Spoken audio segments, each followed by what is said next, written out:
Hello and welcome. You're watching Head to Head. I'm Carrie Oderman with UATV. During the long-awaited Normandy Four Summit that took place on December 9th, Ukraine and Russia have agreed to implement a comprehensive ceasefire by the end of the year, exchange all political prisoners, and withdraw forces from 3 areas along the front line in the Donbas. Besides, the 4 leaders agreed to have another meeting in 4 months. So what does this mean for Ukraine? To discuss this, we welcome to our studio today Dr. Maksym Yakovlyev, Director of the School for Policy Analysis at the Kyiv Mohyla Academy, National University. Hello and thank you for joining us. Hello, it's nice to have you back. Everyone's talking about what a good job President Zelensky did. Do you agree?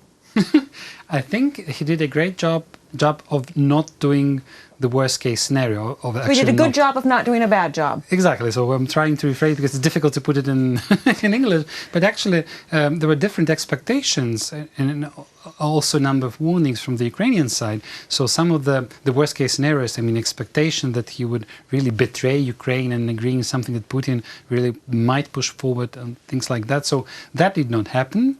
So actually, he did a great job of going there, actually talking to Putin face to face as we do it now here. So, and I'm glad that many of the warnings that many of my colleagues and from the Ukrainian civil society, that did not happen. So I feel a bit relaxed because everybody was really stressed during this day, during the whole negotiation process.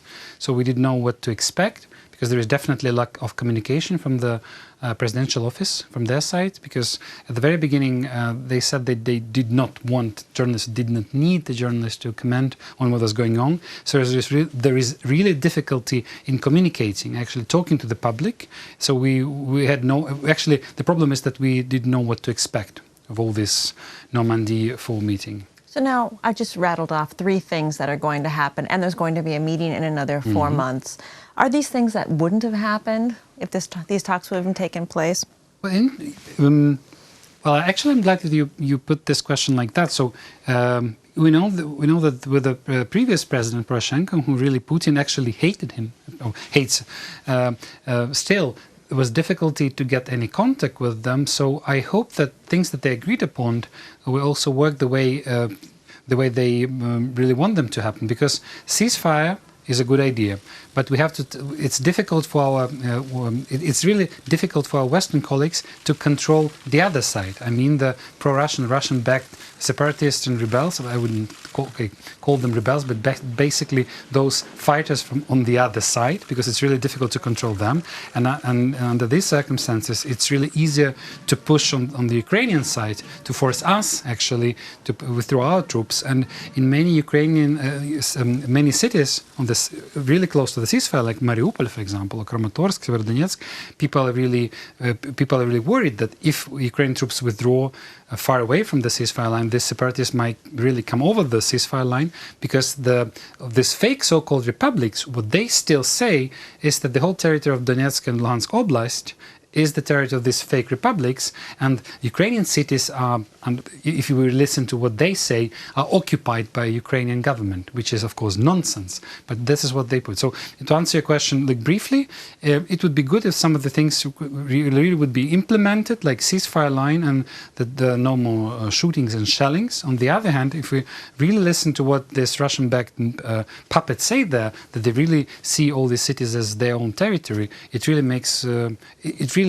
does not make any, positive impression. So it's difficult to answer. Well, it's a lot about listening to what people have to say, and we do have something we'd like to listen to. We've got a soundbite of Emmanuel Macron and Angela Merkel. Let's listen.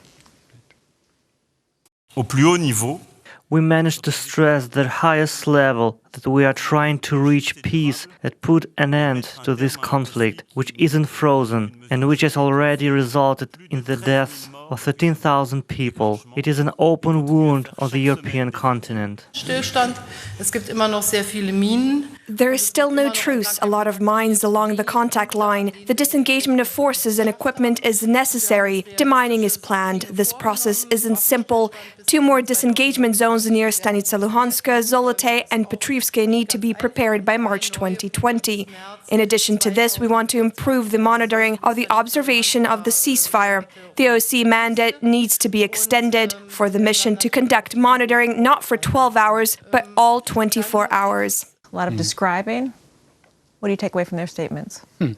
Well, actually, from the Ukrainian side, we're really worried about Macron's position, because he really, this is really my personal assessment, but the last three presidencies of the French Republic were rather weak, or comparably weak. We do understand with Macron, it seems like if he wants to become some sort of a peacemaker who really provides a peace deal between the European Union and Russia, who really gets back Russia as an important player on the stage. Russia is important, definitely, and geopolitically so as well. But what Russia does, pursuing this, really aggressive foreign policy and imperialistic foreign policy. So for Macron, it's important. Well, when he speaks about Ukrainian security, I really hope that he strongly believes or adheres to these values, that security should come first before any kind of elections, local elections in these occupied areas can take place.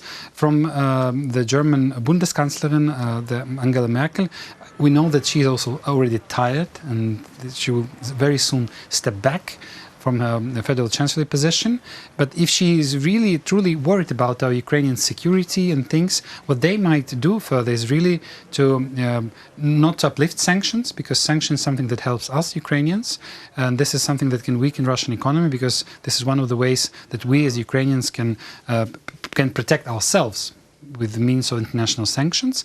But I do hope that, as said, that they truly are worried about Ukrainian security, and that is not just empty talk about nothing.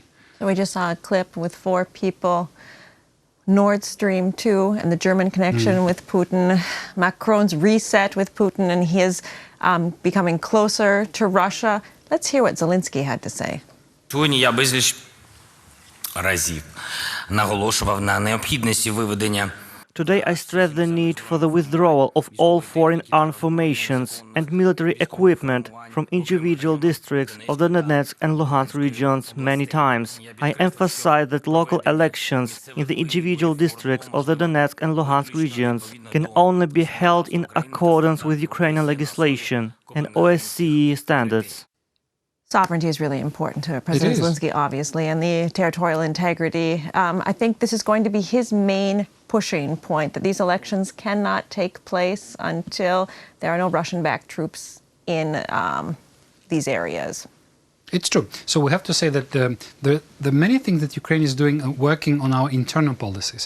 So if we are talking about how we are going to reintegrate, so bring these territories back into Ukrainian sovereign body of the state, we have to say that there are different types of reforms ongoing in Ukraine, like decentralization reform is a good example. The recently started reform of our customs services, which is also very important. And then taxation offices, so because collecting taxes and changing administrative procedures on how to collect taxes, and Mr. Vilanov, who is the head of our tax office, they're also doing reforms and great job by improving these internal mechanisms. So I hope that in really not so far distant future, we have something to offer in order to integrate them, technically speaking, because once we take control of the border, then the question of the customs and controls is also important. Then taxation is always important for collecting taxes and then sharing the public good for all Ukrainians, including those who are willing to be reintegrated into Ukraine. So this is the important things that Ukraine does inside, and we are proud of that is going on in Ukraine. So,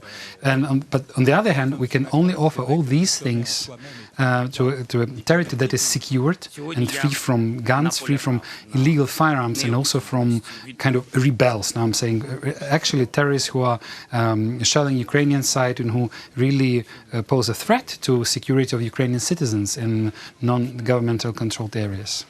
For us in the studio and other people in Ukraine, this is a very constant topic.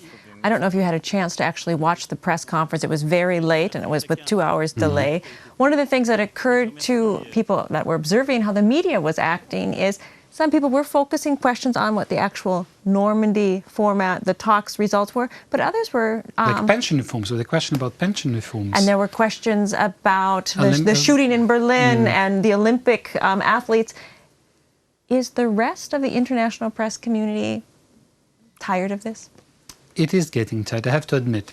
Many of my colleagues from the School for Policy Analysis, including Anton Suslov, actually wrote a small post on Facebook saying that it is really an indicator that the world is getting tired of us. And that's why I also stress the importance of internal reforms that Ukraine is putting forward, and we are developing internal economy, administrative structure, and things that are really important. But I do understand that in a situation like this, the Ukrainian crisis, this is something that is good for Putin, because once we as Ukrainians are losing time, we have now not a new generation, but with all this war ongoing, we have people who actually were born into this fake republics and who went to universities, that actually managed to graduate from universities and who get a lot of really strong doses of propaganda there. So with time, we're losing these territories in terms of ideology, in terms of people's mind, and the worst case scenario is really a frozen conflict like Transnistria or something like that. And this is an indicator that, unfortunately, without the support of our Western colleagues, we're moving into that direction. Zelensky surprised everyone also by mentioning Crimea at the press conference. I don't think that was on the table at all, but he decided to introduce this. Do you think this was a power play from him? Well, yes. Secondly, he is the president of Ukraine. He definitely should have mentioned, and he mentioned Ukraine, mentioned the case of Crimea. Even though the Russian side presses, they say, as Lavrov, the Minister of Foreign Affairs of Russia, he says that the Crimea is ours forever and ever. We're not going to discuss this issue. So it was a normal move, something that we all expected from Zelensky, to show his dedication to the case of Ukraine, the country which he's a president, actually. So it is a good move, and we expected that to happen. It's great that he mentioned Crimea, because the world should not forget that this annexation is illegal. There are many numbers, a huge number of human rights violation going in Crimea, and this is something that should be voiced on the international arena. So that is very good that Zelensky mentioned the case of Crimea. So if Zelensky keeps up at the level that he's been on yesterday and today, do you think people will keep referring to him as former comedian, or they'll just refer to him as President Zelensky from now on? Former comedian is truth. There's no lie in saying that this used to be his work. We don't call President Putin former KGB agent Putin.